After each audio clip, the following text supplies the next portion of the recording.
It started like most nighttime habits, with a blinking cursor, an exhausted mind, and a heart far too full to sleep. Clara Torres, 24, spent her days as an editorial assistant in Manhattan and came home to quiet evenings filled with tea and unfinished dreams. She wrote in secret, pouring small fragments of herself into every line of a story she never thought anyone would read, especially not the man who inspired every beat of it, Liam Hart. That night, she stood in her tiny bathroom, toothbrush, dangling lazily from her mouth as steam fogged the mirror. Her dark brown wavy hair was pulled into a messy bun, strands rebelliously falling around her face. The oversized glasses slid down her nose, but she didn't bother pushing them back. Her eyes, that rare stormy gray, looked tired, but still held the faint spark of a writer's fire, the quiet glint of a what-if that had kept her heart beating through sleepless nights. She'd spent all day editing soulless manuscripts that barely made it past chapter 3 without a yawn. But tonight was hers. A mug of chamomile steamed on her nightstand. Her favorite hoodie was slung over her chair like armor. Tabs were open across her laptop screen, each one part of a familiar ritual. Somewhere in the comments section of her blog, strangers were waiting for the next chapter of her anonymous fanfic. A story about a boy with fire in his eyes and secrets tucked behind every smirk. And yes, she used his real name, because no one would ever read it. At least that's what she thought, until she refreshed her blog and nearly knocked her mug onto the floor. The stats were impossible. Thousands of views, hundreds of comments, mentions from fan pages, forum links. It was like Liam's entire fan base had discovered her hidden world. And they were loving it. The next morning, still stunned and sleep-deprived, she sat at her desk in the third-floor editorial office downtown, trying to focus on client submissions. But her brain kept short-circuiting. People were reading her words about him. She felt exposed and a little sick. Around 11, an intern poked his head into the room. "Hey, Clara, there's a guy asking for a quick meeting about manuscript. Advice. Says he heard you do freelance mentoring sometimes." Clara frowned. "What?" "I don't—" But before she could finish, he stepped in, wearing a gray hoodie pulled up over his head, dark jeans, and the kind of sunglasses that looked more like a disguise than fashion. He held a beat-up manuscript binder under one arm, and his posture was just awkward enough to seem convincing. But Clara's heart slammed in her chest before she even saw his full face. It was him. She froze. Her breath caught. Her fingers twitched around the stack of sample pages she was holding. Then, crash. The entire stack slipped from her hands and hit the floor like thunder. The intern blinked. "Should I leave you too?" Liam crouched to help her. "Sorry, I didn't mean to startle you." His voice. God, it was unmistakable, low, gentle, familiar in a way no one else could have understood. Clara blinked hard, panic spiraling. "He's here to sue me. He's going to shut me down. I'm going to jail." "No worries," she managed to choke out, bending to help with the papers, even though her hands were shaking. Once the intern was gone, Liam leaned a little closer and said quietly, "Is there anywhere we could talk where I won't be recognized?" Clara, still somewhere between a heart attack and full shutdown, stammered, There's this old bar down on East 9th. It's full of cranky old guys who think TikTok is a type of candy. Might work?" He gave her a small smile, and behind the sunglasses she saw it, that exact smile from her favorite scene, the one she wrote. "Sounds perfect," he said. And just like that, Clara grabbed her coat, trying to remember how to walk, and led the world's most famous fantasy star into a bar where no one would believe who he really was. The bar was dimly lit, tucked between a laundromat and a record shop, its wooden walls soaked in decades of quiet conversations. Clara led the way to a booth in the corner, the kind where time seemed to slow down, and ordered 2 ginger ales because alcohol felt too heavy for whatever this moment was. Liam removed his hoodie and sunglasses, placing them gently beside him on the table. And suddenly, there he was, really there. Not a screen, not a still frame, but the man who'd unknowingly owned her heart for the past 2 years. His face was familiar in the way a favorite book cover is, etched into memory, deeply loved. His eyes were warmer in person, less camera-perfect, more human. He smiled shyly, and Clara's thoughts dissolved into static. She had imagined him 1,000 times, written 100 versions of him, but none of them prepared her for the realness of this version. "I'm not here to sue you, promise," he said gently, catching the way her hands trembled against the edge of her glass. She let out a breath that was half laugh, half disbelief. "That's honestly the best news I've had all week." He leaned in slightly, his voice quieter now. "My sister sent me the link. At first I thought it was fan noise, but I started reading and I didn't stop." Clara blinked. "Wait, you read them?" "All of them," he said with a half-smile. "Twice." She covered her face with her hands, groaning into them. "Oh my God, I'm so sorry. I used your real name. I didn't mean—" He shook his head gently, interrupting. "Clara, you wrote me better than my publicist ever did. Better than the scripts even. I saw me, the me no one usually sees." There was a silence, but not an awkward one. "Just thick enough for honesty to live in. I was just a fantasy nerd who looked vaguely like the character in the casting description," he said, tracing the rim of his glass. "Tried the audition as a dare. I never expected to actually become— And now you are," she murmured, "to the whole world." "Yeah," he sighed, glancing around the nearly empty bar, "which is why I like places like this." He asked about her writing, her job, her favorite fantasy series, her favorite character arc. He didn't interrupt, didn't nod robotically. He listened, really listened. Clara, initially stumbling over her own words, eventually relaxed into nerdy ramblings and all. He laughed at her jokes, not the polite celebrity laugh, but the kind where his shoulders shook and he wiped the corner of his eye once. And somewhere between the second ginger ale and a story about her disastrous attempt to cook lasagna in college, Clara realized something terrifying. He was kind. He wasn't performing. He wasn't flirting like the versions of him in tabloids. He looked down when he laughed. He fiddled with the edge of his sleeve when he got nervous. It hit her that maybe, just maybe, her words hadn't created him. They had simply found him. By the time they stepped back out into the chilled, new York air, the night had softened into that strange, hushed quiet only city streets can offer. He walked with his hands deep in his jacket pockets, a slight lean toward her as they moved. Outside her apartment building, she paused at the steps, unsure what to say that wouldn't sound like a sentence from one of her own chapters. "I had fun," he said, almost surprised. "You're real. In the best way." She nodded, pulling her coat tighter around her. "So are you. Weirdly real." He grinned. "Is it okay if I ask for your number? For, feedback purposes. My sister needs a continuation of that last cliffhanger." Clara laughed despite herself. "So this is about her, huh?" "Mostly," he said with a playful shrug. "But maybe also for me. I'm not great at plot twists, and you're kind. Of the queen of those." She pulled out her phone, fingers fumbling slightly, and handed it to him. "Promise you won't use it to leak spoilers," she teased. "Only if you promise to keep making me look way cooler than I am," he replied. They stood there for a second too long, not awkward, just hesitant, like two people on the edge of something they didn't yet have a name for. "Good night, Clara," he said finally, stepping back. "Good night, Liam," she whispered, watching as he disappeared into the city, less like a dream now, and more like a beginning.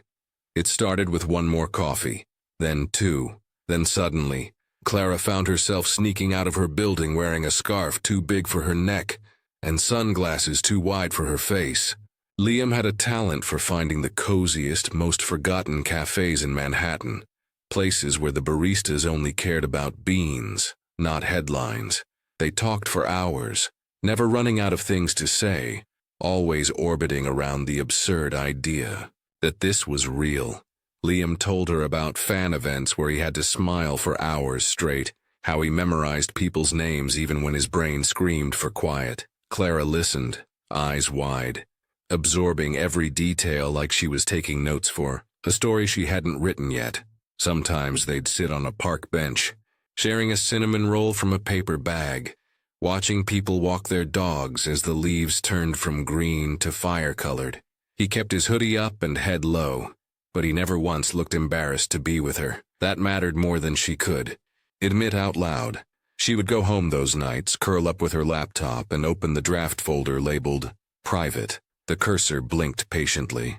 Her fingers moved like they had been waiting for this version of him, this real version, to show up. The stories were softer now, less about fantasy, more about what she actually felt. In one chapter, her heroine sat on a rooftop with the hero, trading secrets and laughter over takeout noodles. In another, he read a letter she didn't have the courage to say out loud. Readers called it her best work yet. But no one knew why the words were warmer now. No one except him. Sometimes Liam read the new chapters before they went live. Not for approval, but because he genuinely couldn't wait.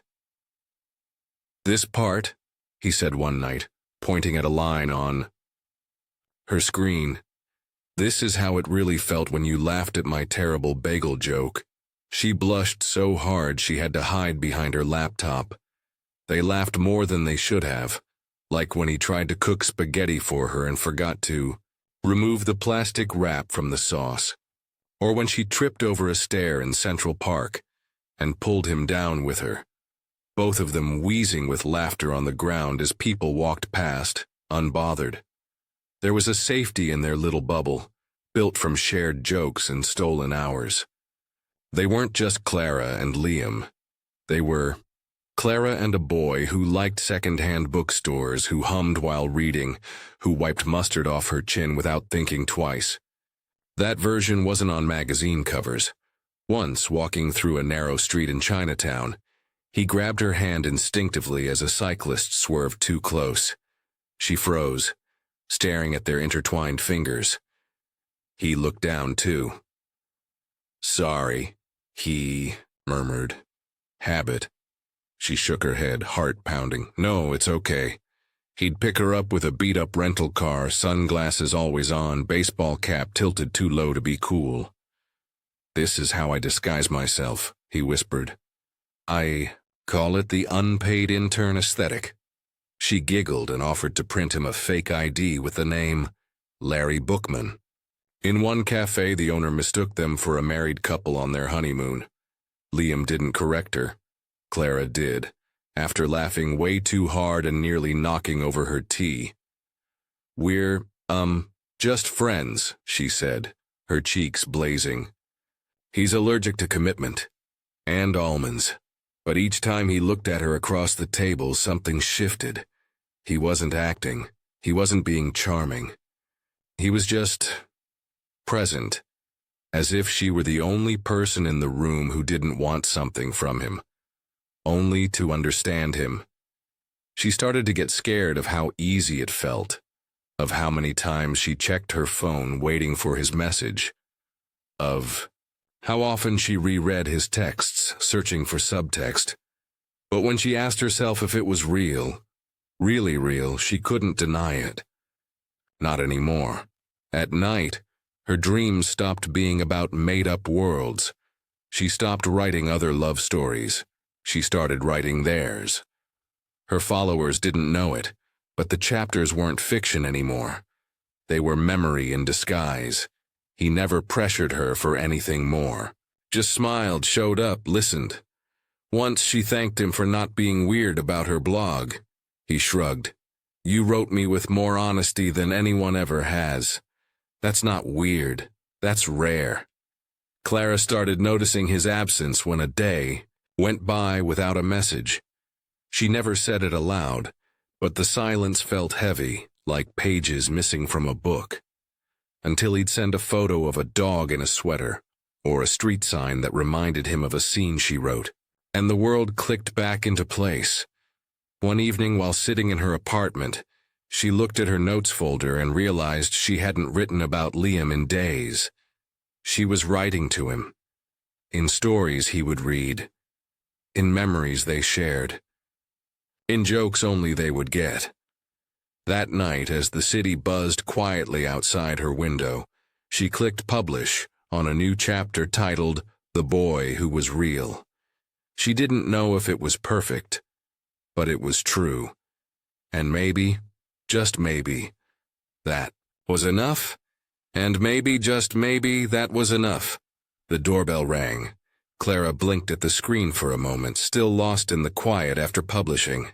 She shuffled to the door, assuming it was a neighbor or the delivery she hadn't ordered. But when she opened it, there he was. Liam, in a hoodie and jeans, hair messy, eyes heavy with something she couldn't name. She opened the door wider, immediately glancing down the hallway, half expecting paparazzi to spring out of the shadows. "What are you doing here?" she asked, heart racing.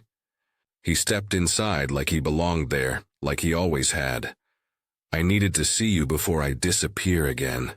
He walked past her desk, eyes catching the glow of her screen. "You just published something?" he asked, already leaning to read. She nodded, swallowing hard. He smiled softly. "The Boy Who Was Real. Yeah, well, looks like my reality's about to crash that title." He pulled out his phone and opened his messages. "My agent just sent this," he said, tilting the screen toward her. It was packed. Back-to-back events, press junkets, flights, red carpets. "I was supposed to have another 2 weeks off, but the studio changed everything. I leave tomorrow." Clara looked at the itinerary, pretending to study it, but mostly to hide how her stomach twisted. "It looks exciting." He gave her a look. "You know what's exciting? Standing in a crowded bar while you describe how soup should feel on a rainy day. That's my peak thrill." She laughed, but there was something tight in her chest. "Your fans will be thrilled." He nodded but looked down. "Yeah, but my #1 fan won't be there." Her laugh faded. "That would be a great title," she said gently. "The one where his #1 fan isn't there." They stood in the quiet for a moment. His fingers grazed the edge of her desk. Then softly he asked, "Can I kiss you?" Her breath caught and her voice came out smaller than she expected. "Yes."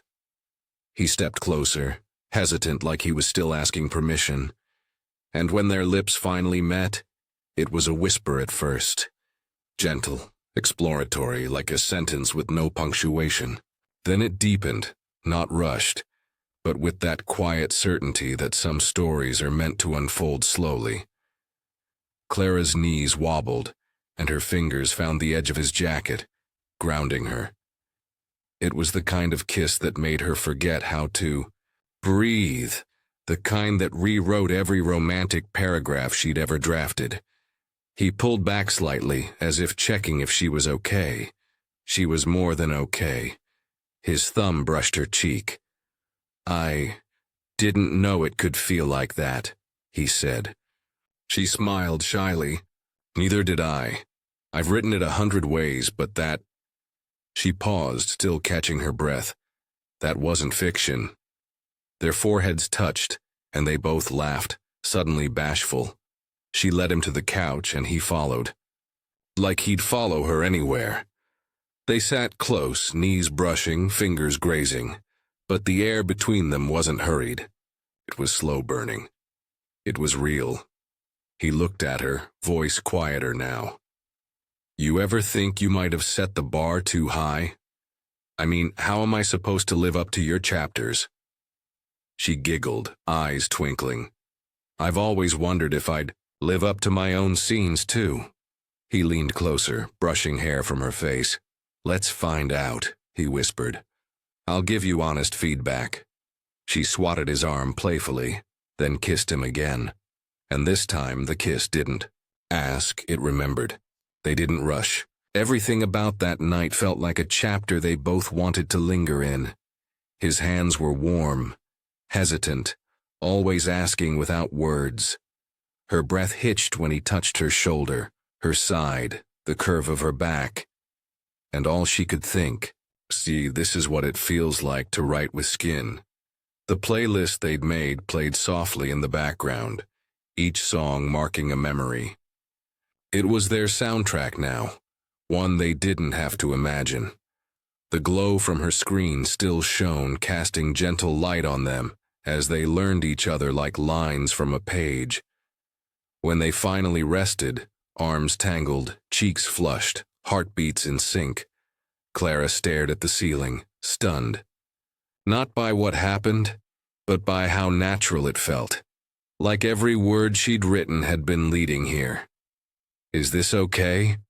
he asked quietly, voice drowsy. She nodded, fingers tracing idle patterns on his chest. "It's more than okay." He pulled her closer. "You don't have to write this one," he whispered. "I'll remember." Outside, the city kept pulsing, unaware. But inside that tiny apartment, with an actor who had become a boy again, and a writer who no longer needed fiction to feel alive, a new story had begun. The sun filtered gently through Clara's thin curtains, casting golden shapes across the room like a quiet blessing. She stirred slowly, as if afraid de abrir os olhos e descobrir que tudo tinha sido sonho. Mas, quando se virou e viu Liam ainda ali, com o cabelo bagunçado e o braço jogado sobre os olhos, ela sorriu, porque ele estava mesmo ali. He blinked, awake a few minutes later, and for a second, neither of them spoke. There was no rush, no cameras, just morning breath, soft sheets, and that weird little playlist still playing softly from the laptop left open. "Morning," he mumbled. "Was that real?" she asked. He nodded.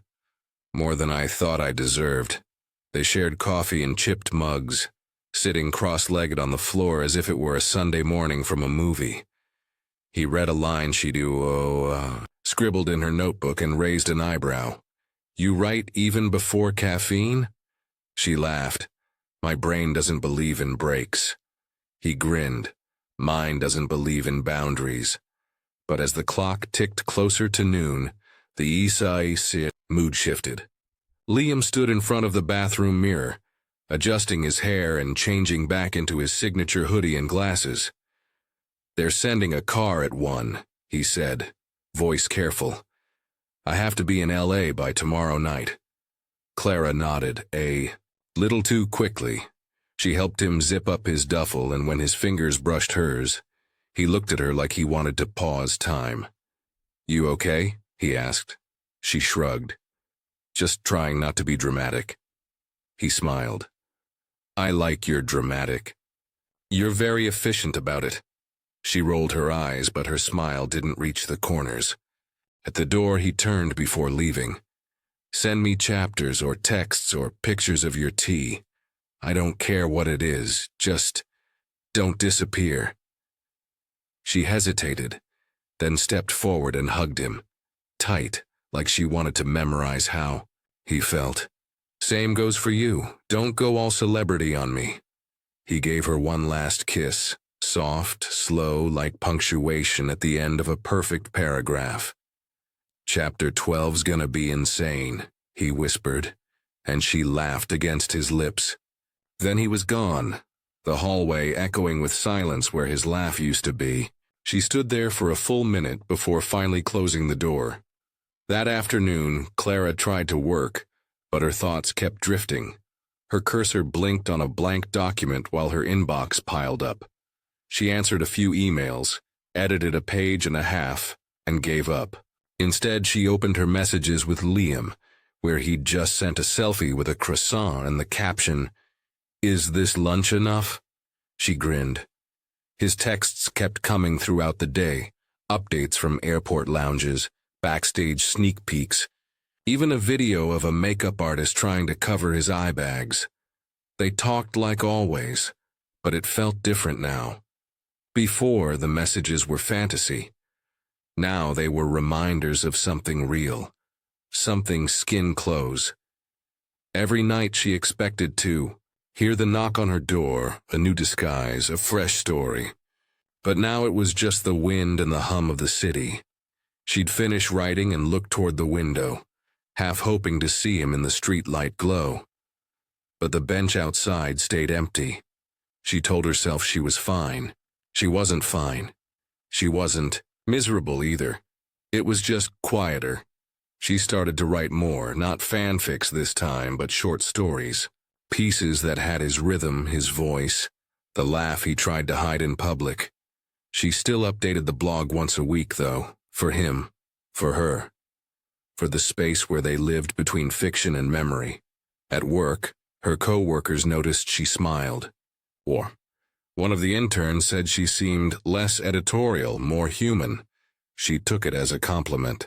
She edited like usual, but now she added notes that read more like questions, like curiosity.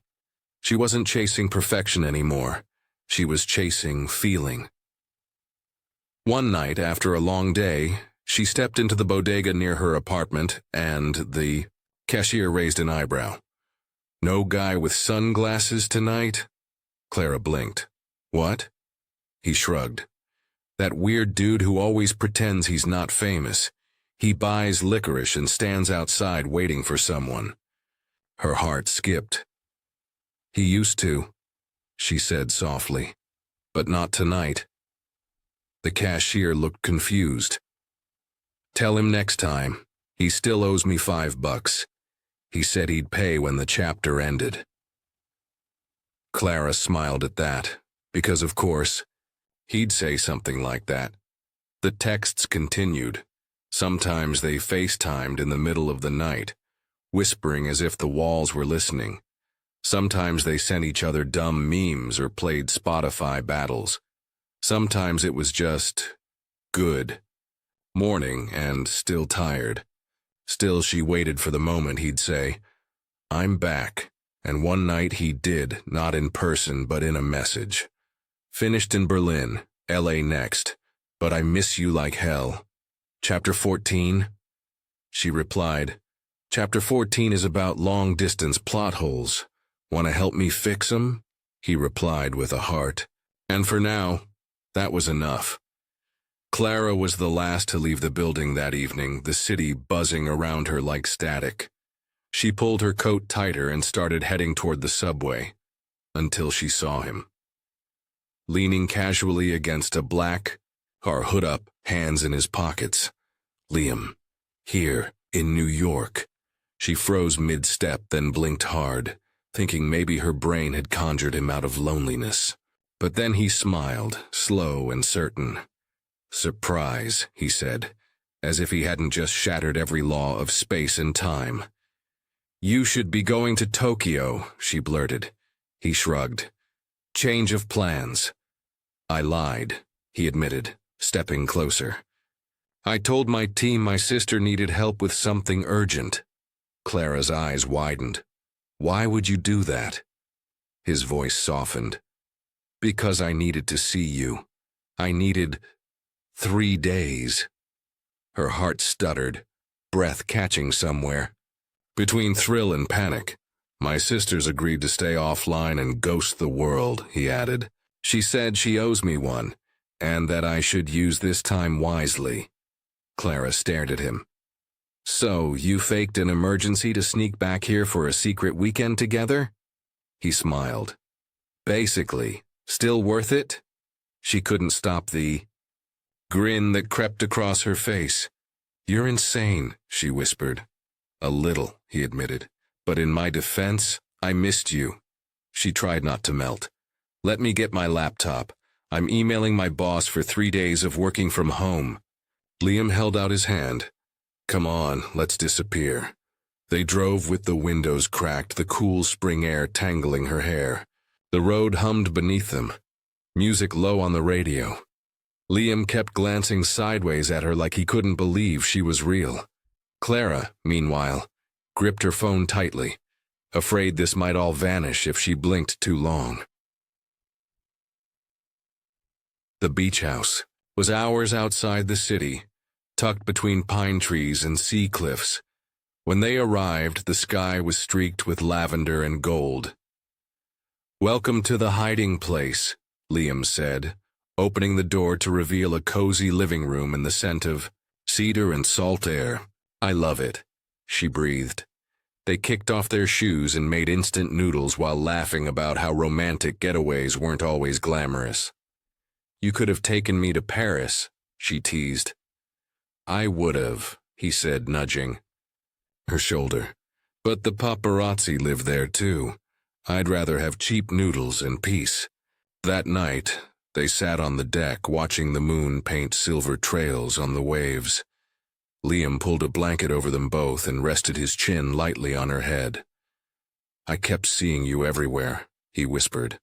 "In airport bookstores, in empty hotel beds, in quiet moments between interviews."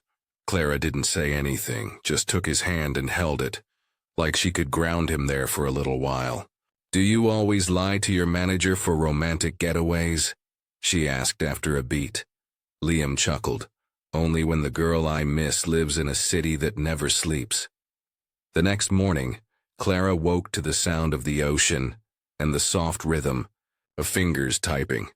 She shuffled out of bed, found him in the kitchen with her laptop open, and his hair a glorious mess. "Are you stealing my fanfic again?" she asked. He grinned. "You left it open. It was a trap. I fell in." She made coffee, while he read, laughing at his expressions as he scrolled.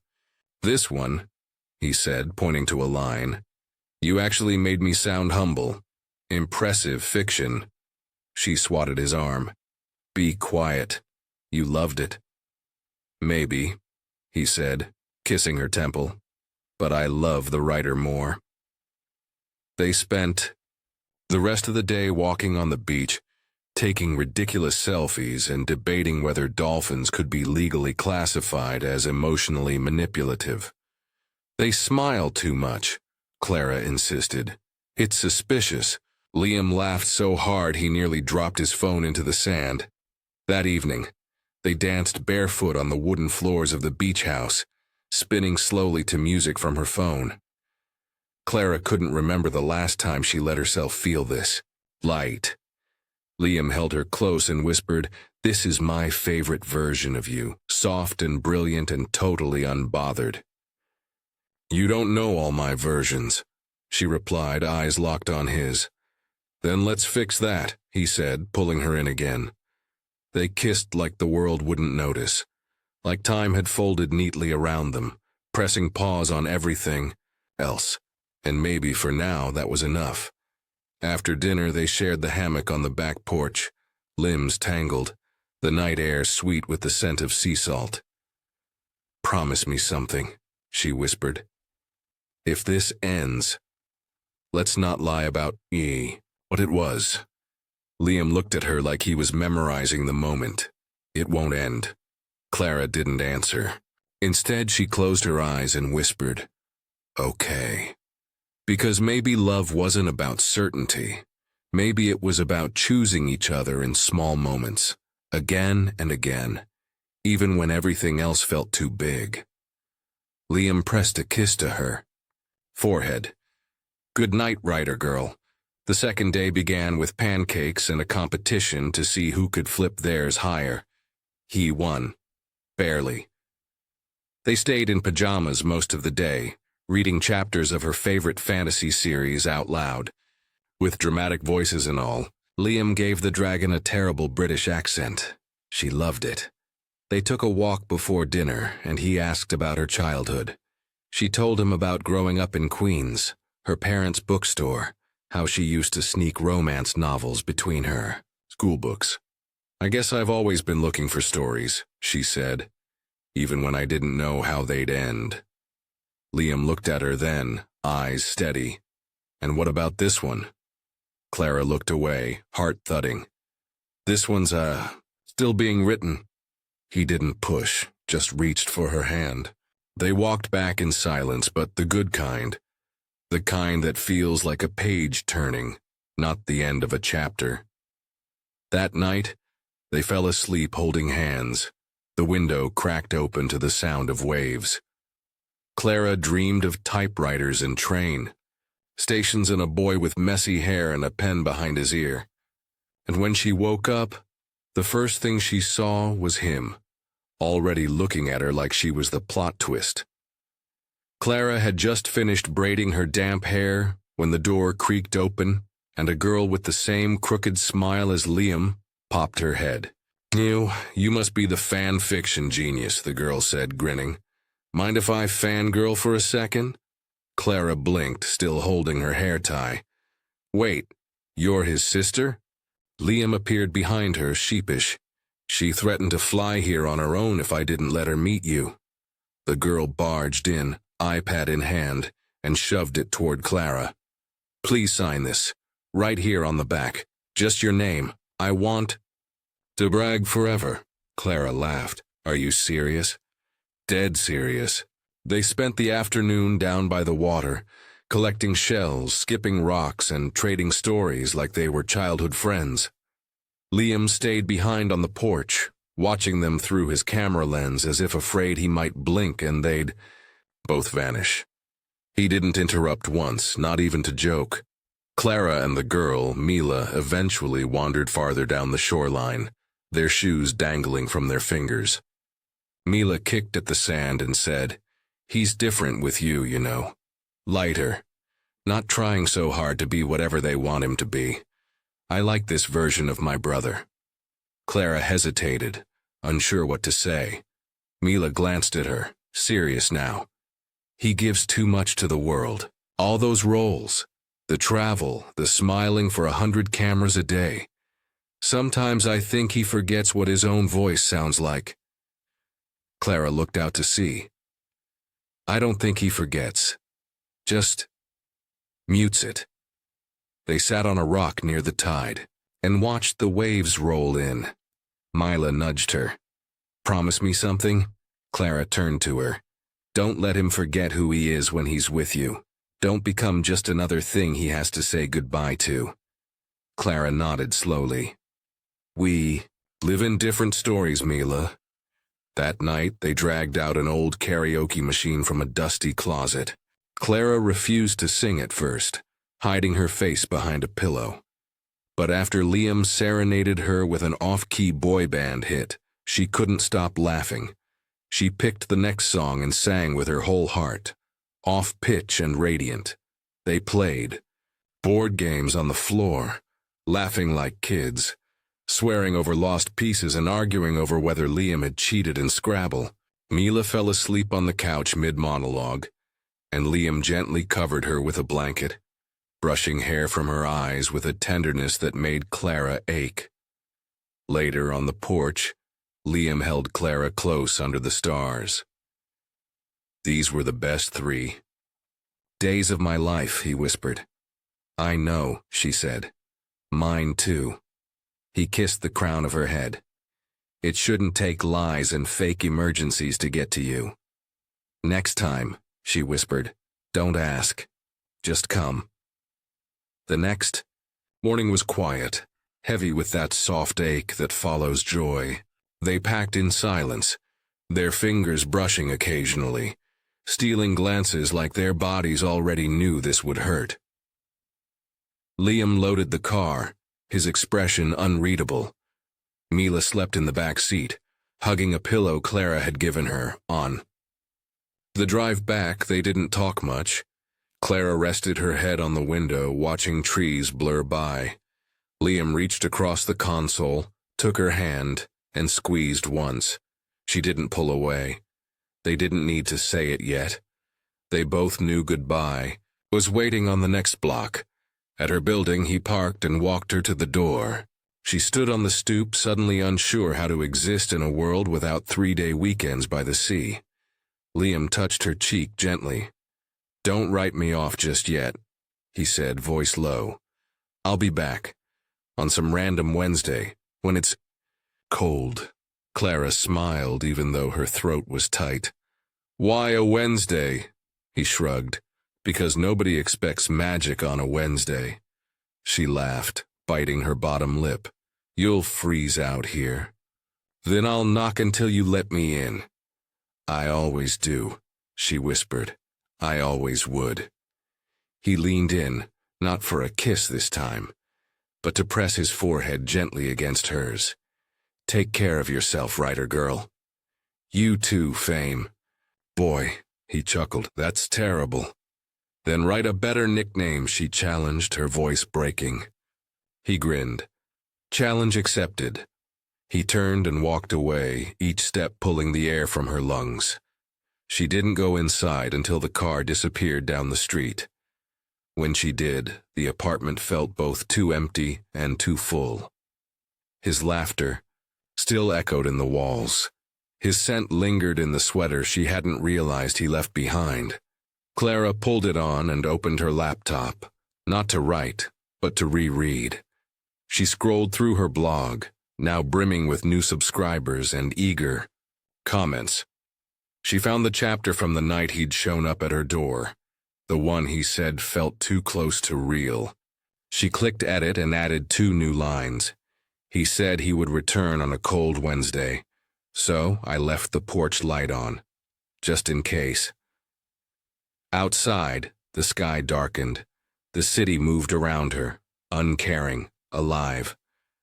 But in that small corner of a Brooklyn apartment, something quiet and waiting began to bloom again. Clara wasn't ready for goodbye, not really. She was just on pause, because magic never arrives on time, and love, real love, never reads the script. Liam kept his promise.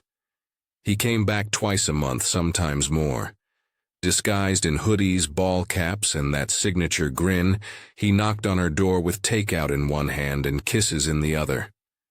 They lived in quiet chapters. Each visit another line in a story only they could write. The months blurred into warmth.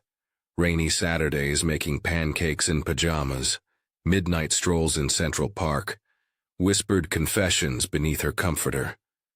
She didn't post about it, didn't tell a soul. This was her one real thing. She didn't want to share it with the world. Then came the night when everything changed. Clara lay curled against Liam, her cheek against his chest, listening to his steady breathing. His fingers gently traced circles on her back. He paused for a long moment, then whispered, I love you, Clara, and I want you to come with me next time. Be beside me, for real. She didn't move, didn't speak. Her body felt frozen, but her heart thundered like a warning siren. Was this what she wanted? To step into his spotlight, to live under the flash of every lens? She closed her eyes and said nothing, and that silence said everything. The next morning felt ordinary. She kissed him goodbye like she always did, promising to text after work. She took the subway, stopped at her usual corner cart for coffee, and entered the building with her ID badge in hand. But something was off. Everyone was staring. From the security guard to the cleaning lady, eyes followed her like she was someone else. An intern named Jerome nearly dropped his tablet when she passed. She tried to laugh it off until she stepped into her office and was greeted not with silence, but by a dozen murmurs waiting for her. Seriously, Clara? Said Sasha from marketing, eyebrows raised. You could have at least told us. Told you what? Clara asked, her voice barely above a whisper. Tasha, her closest work friend, walked in and slammed a gossip magazine onto her desk. This. On the cover, a picture of Clara kissing Liam in front of what looked like her apartment building. The headline read, AlmostAFanfic, the writer who stole the star's heart. Her face, his arms, their secret world, now on newsstands in Tazino, every bodega in Manhattan. Clara's hands shook as she flipped through the pages. More photos. At the beach, at the bar they thought was hidden, even one through the window of her apartment. The article listed details about her blog, quoted old fan comments, and included screenshots that hadn't been public in over a year. Someone had hacked her, or stalked them, or both. She hadn't opened the blog in days. Liam had asked for a break from the noise, and she agreed. But now, logging in from her phone, her inbox exploded with messages. Traitor, you lied to us. We trusted you.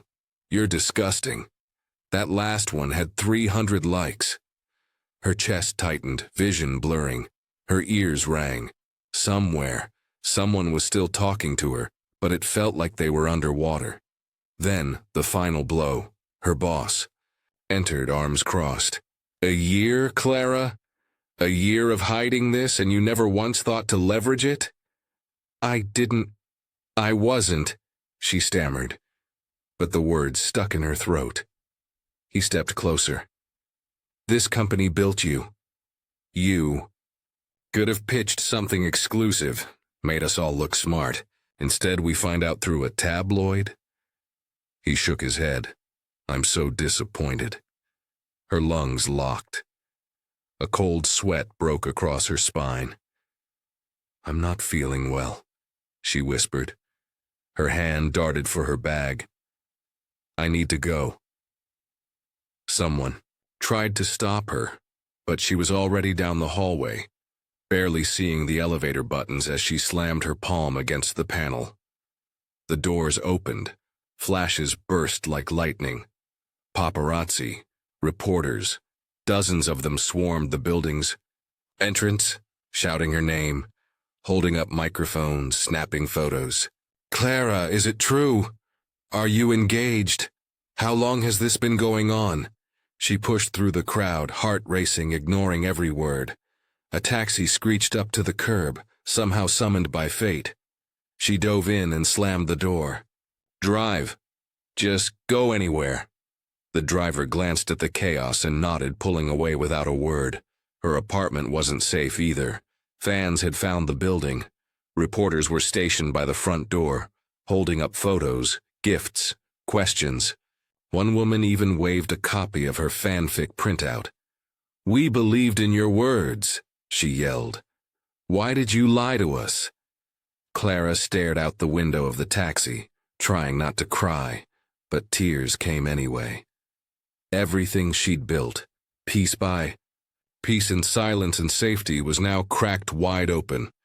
Her stories, her job, her privacy, her identity, all of it now belonged to someone else.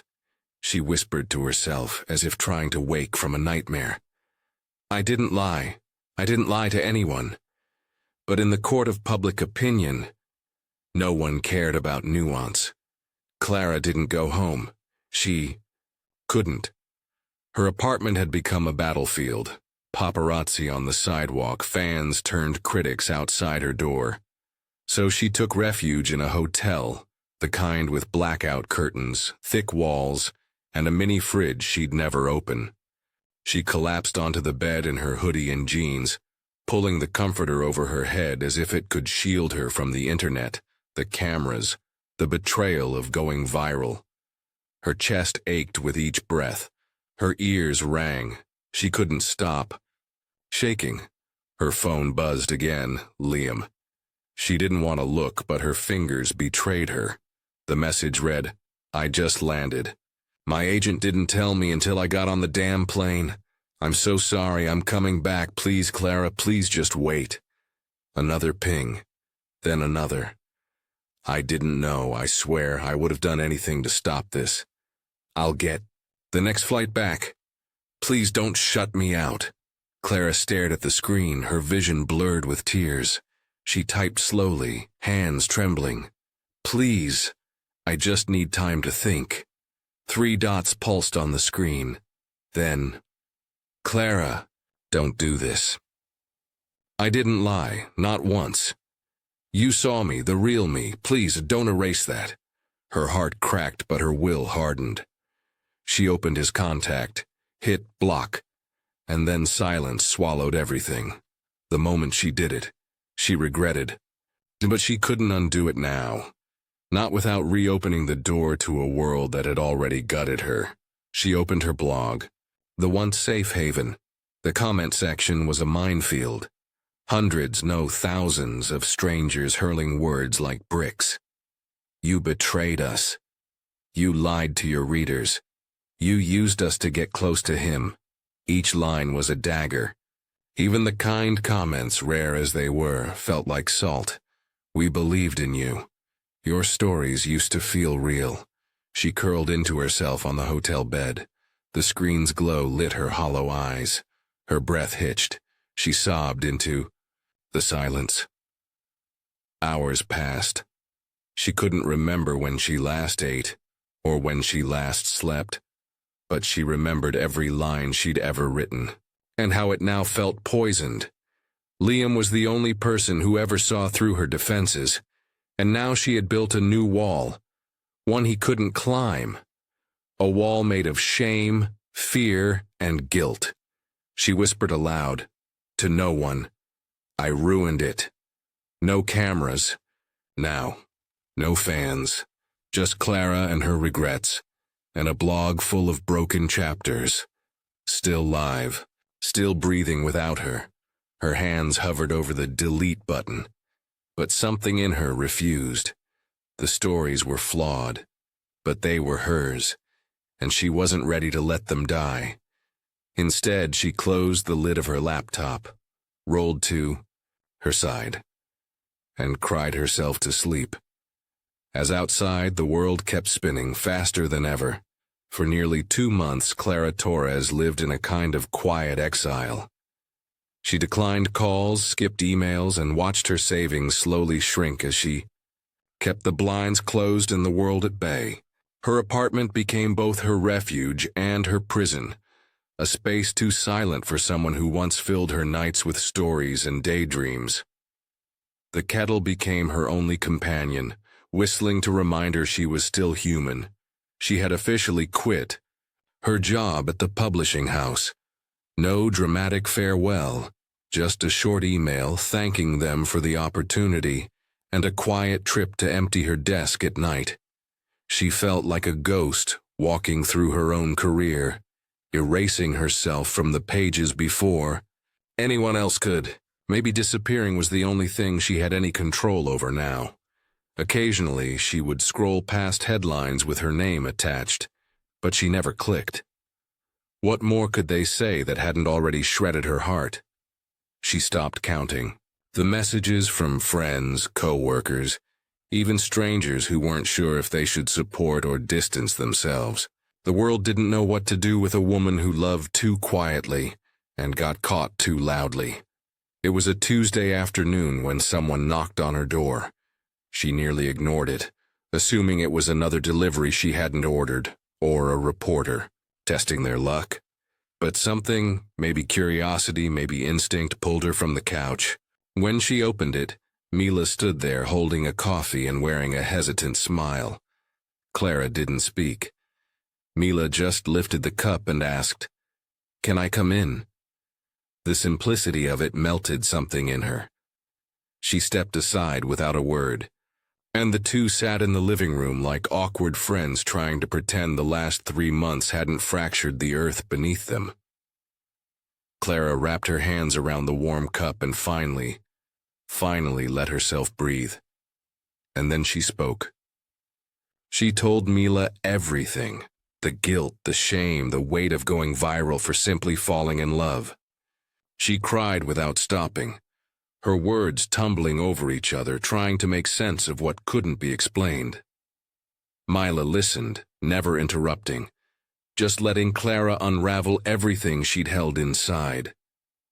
At one point, Clara whispered, "I blamed Liam, and he didn't deserve that. But I didn't know who else to blame. I knew this couldn't end well. I knew it from the start. I just wanted it to last a little longer before it broke." Her voice cracked, and Mila gently reached over and squeezed her hand. "Do you really think it was all fake?" Mila asked softly. Clara hesitated. Then she answered with brutal honesty. "When it was just the two of us? No. It was the most real thing I've ever lived. But the rest of the world doesn't care about what's real.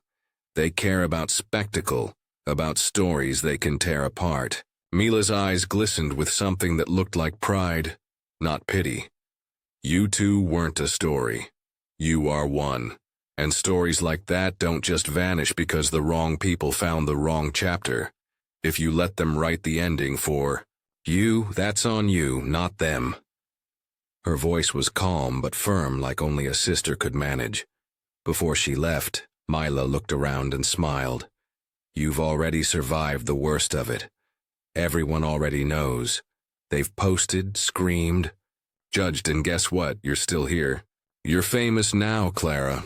Own it, write it, let him back in. You've already done the hardest part, living without him. Clara laughed through her tears. You make it sound like I have paparazzi waiting outside for me to go grocery shopping. Mila smirked. You do. They just gave up when you stopped leaving the apartment. Clara rolled her eyes, but a spark had returned to her chest. Small, but glowing. That night, long after Mila had gone and the apartment returned to its silence, Clara opened her laptop. Her fingers hovered above the keys of her blog for a long time, unsure if they even remembered how to create something beautiful.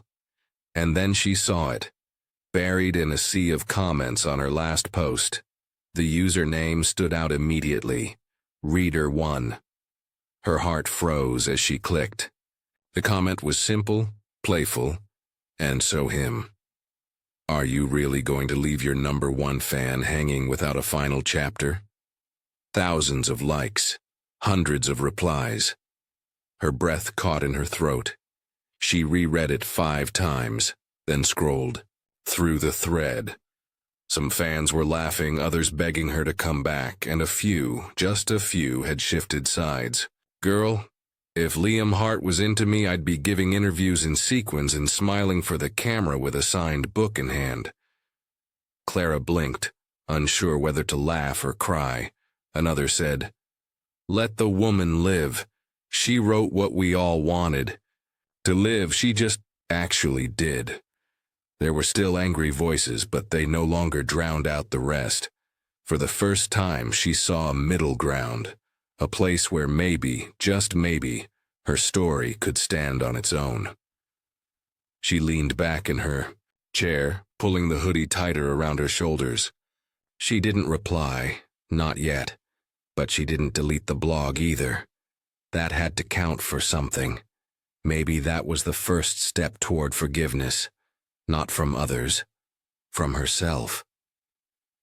She scrolled up and reread Liam's comment again.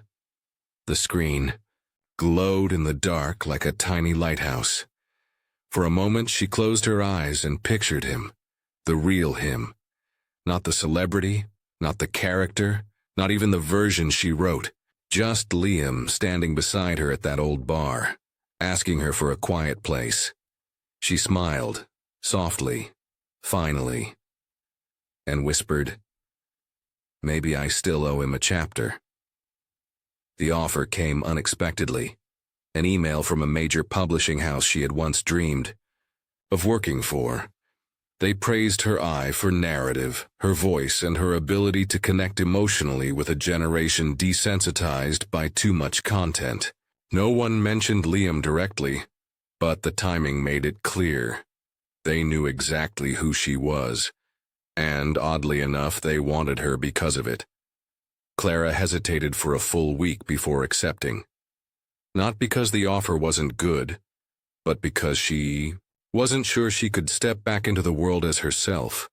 But the editor-in-chief, a sharp and kind woman named Vanessa, told her plainly, We don't want your past, we want your pages. Let us be your blank one. That line stuck with Clara. Her first few days were overwhelming in a strangely familiar way. Coffee runs, manuscript edits, calendar reminders. But everywhere she turned, someone wanted to talk about the blog, the actor, or the heartbreak. She smiled politely, sometimes laughed, sometimes excused herself to cry in the bathroom. Healing was not linear, and neither was fame. There were a few who were gentler. The security guard, a man in his 50s named Theo, offered to walk her to the subway station when the office stayed late. I've got 2 daughters, he said. If a guy ever looked at them the way he looked at you in those photos, I'd tell them to run toward him, not away. She almost cried. The messages still came, DMs, emails, handwritten letters, a blend of support, curiosity, and the occasional cruel stab. But the balance was shifting. More people began defending her, calling her brave, calling her brilliant.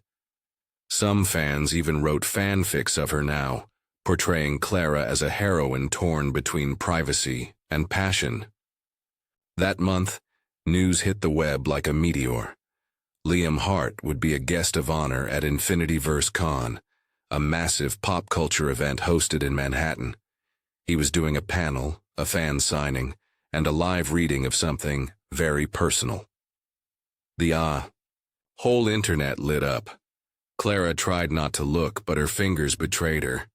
She didn't plan to go. She swore she wouldn't. But when her co-worker sent her the ticket link with the message, "Nerds like us need closure too," something shifted. She clicked buy before her mind could catch up. It wasn't about him, it was about her. About finishing a chapter on her terms. On the morning of the event, Clara pulled out her old hoodie, the soft blue one with sleeves too long and a hole near the cuff. It had been her writing armor during the blog days. She pulled the hood up, slipped on her thickest glasses, and stared at herself in the mirror. "No one will notice you," she whispered. "Good." But deep down, she wasn't sure if that was what she really wanted. She took the Q train into Manhattan, earbuds in, but no music playing, just to drown out the world. The closer she got to the venue, the more people piled in, fans with glittery signs, cosplayers in full gear, couples wearing matching Liam Hart t-shirts. Clara shrunk into her hoodie and gripped the rail tighter. When she stepped out of the station, she almost turned back. The line outside stretched around the building like a colorful, buzzing serpent of energy. Security guards shouted instructions. Someone handed out wristbands and digital screens flashed, "Welcome to Infinityverse Con," with Liam's face dominating the display. Clara lowered her head, joined the line, and kept her eyes on the pavement. Inside, the lobby was a carnival of chaos. Vendors selling merch, fans screaming, group selfies blocking every hallway. But there were others like her too. People in sweats, behind glasses, camera shy and craving stories over spotlight. She slipped into the side of the panel room early and took a back row seat. The stage was still empty, the lights dim. Her heartbeat was absurdly loud in her ears. She felt like a spy in her own fantasy, but she couldn't bring herself to leave. Not this time, not after everything they didn't finish. As people continued filling the rows, Clara opened her phone to scroll, anything to calm her nerves. The first image that loaded was Liam, smiling, arms crossed, looking far too good for someone who probably hadn't slept in weeks. She almost laughed at how infuriatingly perfect he still was. Behind her, someone whispered, "I heard he wrote something just for this, like something real." Clara's stomach flipped. Was it fiction? Was it about them? Her palms began to sweat. She was no longer sure if she was here as a reader, a woman, or a chapter he hadn't closed yet. When the house lights dimmed and the room erupted in cheers, she sank further into her seat. People stood up with phones in the air. Clara didn't. She just clutched the armrest and stared ahead, barely blinking. She didn't even know what she hoped would happen. Maybe nothing, maybe everything. He walked onto the stage like he was stepping into a scene. His outfit was casual, white t-shirt under a gray jacket, sleeves pushed up, hair a little too perfect. But he looked around like a man searching for something. He didn't wave. He didn't smile right away. He just paused, as if waiting. Clara held her breath. Liam's gaze slowly took in the sea of fans, phones raised, eyes sparkling, voices cheering. He smiled then, soft but certain, and lifted a hand in acknowledgement. It wasn't the smirk of a celebrity performing. It was the smile of someone relieved to have finally arrived where he needed to be. The room responded like thunder, loud, devoted, and full of love. He stepped up to the armchair waiting for him and took a seat with practiced ease. The interviewer, a friendly host in his 40s, leaned in with a wide grin. "First of all, thank you for coming, Liam. We weren't sure you'd make it." The audience laughed, some clapping. Liam chuckled too. He leaned into the mic and said with playful sincerity, "Yeah, I had to wrap up some personal quests first. Side missions, you know?" Laughter rippled through the crowd, grounding the moment. It was casual, endearing, the kind of line that turned a superstar back into someone human. Clara's heart tugged. The interviewer nodded, catching the tone, and continued smoothly. "You've had quite a year. Major film franchise, the new fantasy series, and now even voicing that RPG character. But we heard you've also been working on something personal?" Liam's smile tilted into something a little more private. "Yeah," he said slowly, adjusting the mic. "Actually, I've been writing." The room leaned in. "I got completely addicted to a fanfiction blog last year." The crowd burst into applause and knowing laughter before he could finish. Clara froze, her hoodie suddenly much too warm. Liam laughed softly. "No, really, it was brilliant. The writing, the emotion, the way it made the world feel bigger and smaller at the same time." He paused as if seeing something only he could. "It inspired me to write a small collection of stories. Sci-fi, fantasy, romance, some fiction, some not." Clara sat still, barely breathing. The stage lights highlighted the edges of his jaw, the soft crease near his mouth as he spoke.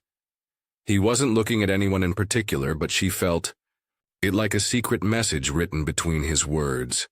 And that look, it was the one he gave her. The interviewer laughed. "That's gotta be a record. An actor falling for a fanfic so hard he writes a book about it." More laughter from the audience, warm and curious. "Tell us more. Was it inspired by one story in particular?" Liam hesitated, then nodded. Was.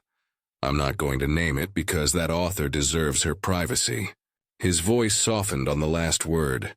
"But it was about a character that reminded me too much of myself, and another who reminded me what it was like to be seen, really seen."